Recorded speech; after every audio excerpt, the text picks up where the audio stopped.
What about the Bills? What's next for the Bills? Imagine, Chelsea, you went to 4 straight Super Bowls in the 1990s. 4 straight. You don't win a single one.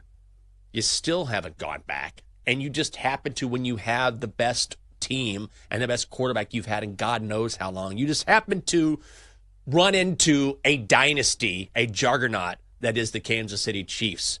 The Bills have the talent. They have the quarterback. They need to improve in some areas defensively. Maybe they could use some help at receiver. I don't know. What do the Bills need to do? Maybe help out Josh Allen. But Josh Allen raised the level of play around him just like Patrick Mahomes does. It's just like, good luck. You got to get past the Chiefs. Yeah, the Bills need to start cheating is what they need to do. They need to find Bill Belichick and whoever put together Spygate and maybe start like deflating some footballs. I don't know. Maybe get into Patrick Mahomes' ear and say, listen, football is really damaging to your brain. Maybe you should think about retiring. They've got to do something because it just feels like the Chiefs are their daddies. Like it's a broken record at this point where it just feels like Groundhog Day, where we see the Bills in the AFC Championship game. And what do you know? It's Patrick Mahomes that comes out the other side. I will say this. Maybe if they get their defense a little bit better, maybe they can, I don't know. That sounds stupid too. Maybe they can stop Patrick Mahomes. Doesn't feel like anybody's stopping Patrick Mahomes and that Chiefs offense. But again, like I said, the difference between Patrick Mahomes and the Chiefs and the other great quarterbacks in the AFC is that Patrick Mahomes has a great defense at his disposal. So maybe you look at the Chiefs' defensive line and say, hey, we need somebody who can get after the quarterback because hasn't that been the only kryptonite for Patrick Mahomes? Remember that Super Bowl against Tampa Bay in which they were chasing him around? That's when the Chiefs didn't have a good offensive line. So maybe you start building for that. But I don't know. It all seems pointless. It does, but I do think there is a way. Like there is a way for the Bills to get in there and get one. Josh Allen is certainly at the peak of his powers. He's as good as he has been, and he's not going anywhere. They need to get him one more weapon, I feel like. And Keon Coleman, maybe he'll come along next season. Khalil Shakir was good at times this year. Amari Cooper didn't really step up like I thought he was going to step up. And I think defensively, you're right. The Bills have to do something on that line to be more of a force when it comes to putting pressure on Patrick Mahomes and putting pressure on that Kansas City offense. Because if you give Patrick Mahomes time, like it's over. And also maybe increase the speed as well. The sneaky thing about the Chiefs winning that game is that Patrick Mahomes was very good with his feet. He was able to scramble in certain situations and really turn nothing into something, because that's one of the sneaky parts of his game where he is able to sort of maneuver out of the pocket and make things happen. But they've got to do a better job against that Kansas City offensive line. And frankly, I know we're talking about the Bills against one team, but really, you kind of just have to measure. Yeah, that's what it is, which is a strange thing to say, because you normally don't say, okay, how do we match up against this one team? Normally it's let's make our team better, and clearly that's part of it. But for the Bills, that really is the formula. What can we do to match up and beat Kansas City? It's a very precarious situation. It's a rare thing. It's the one thing standing in their way. Yeah, we see this in basketball a lot, do we not? Where teams try to build to beat whatever team in their conference is the top dog. So it's not crazy for teams in the AFC to say, hey, we've got to start thinking of a formula to beat the Chiefs because they ain't going anywhere. Patrick Mahomes is going to be playing quarterback for quite some time, so it's not crazy. It's just that in theory is something you can research and you can get pieces, but it feels like it's much easier in theory than it is in practice.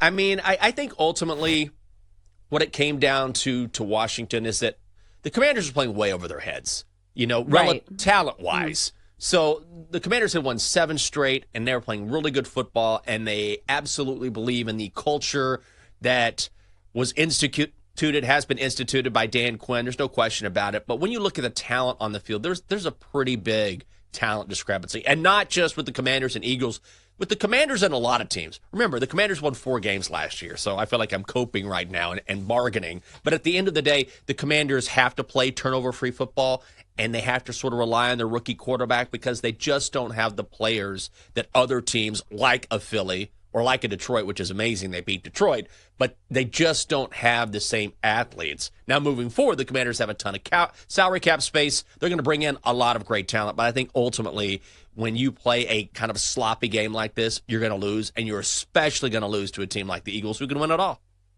Yeah, that are going to take advantage of those turnovers and those miscues. You can't beat yourself when you're at this stage of the game, when you're playing in the conference championship. So we can appreciate the run that the Commanders had, but it just felt like the Eagles are just warming up. 55 points. Like, I understand that a lot of people had the Eagles winning this game, but Jenks, 55 points? Oh, my God. I didn't see that coming. I didn't see the Eagles being this dominant on offense. Maybe some of it was, the Commanders' defense. We knew they had trouble stopping the run, and boy, did we see it in this game. Like you heard from the sound, Saquon's first offensive play of the game, a house call, 60 yards on the ground. So the answer to the question was no, the Commanders cannot stop the run. No, they can't. And the amazing thing about Saquon is, yes, he went for over 100 yards again, but he only carried 15 times. It's not like the Eagles were just feeding him the football. So you knew when he gets 60 yards on the very first offensive play of the game for the Eagles, like you sort of felt, okay, this is a bad sign for Washington, because you just can't have explosive play after explosive play. And that's really what did the Commanders in here, is that Philly just would continue to have explosive plays, whether it was Saquon, whether it was A.J. Brown. And I think that's another thing that Philly unlocked in this game is, first of all, Jalen Hurts looked really good. Jalen Hurts had 3 touchdowns on the ground. I know one of those was a tush push, but he was running into the end zone, and we were worried all week about whether or not his knee would be okay, how would that affect the Eagles' RPO game, and he was just fine. He also was able to air it out a little bit. He said after the game that, Nick Sirianni sort of let me out of my straitjacket, and the Eagles opened up their offense. So that's going to be a very interesting thing moving forward when you talk about Super Bowl 59, is even though the Eagles do lean on Saquon, in this particular game, they were much more balanced. Yeah, I also think it's a good strategy for the Eagles to get A.J. Brown involved in a game early so he doesn't pout. Because you could tell a huge shift, and this game was really chippy. Like, I'm sure that you remember all the chippiness that we've seen between these two teams simply because they're division rivals. But we saw, like, Jalen Carter do the Captain Insano on the line of scrimmage. We saw A.J. Brown and Marshawn Lattimore going at it. But I do feel like A.J. Brown is very much more involved in a game when he gets a few catches early on. Because we can see, how big of a difference maker he can make. Huge game from A.J. Brown in this one, including some massive catches that kind of turned the momentum of this game.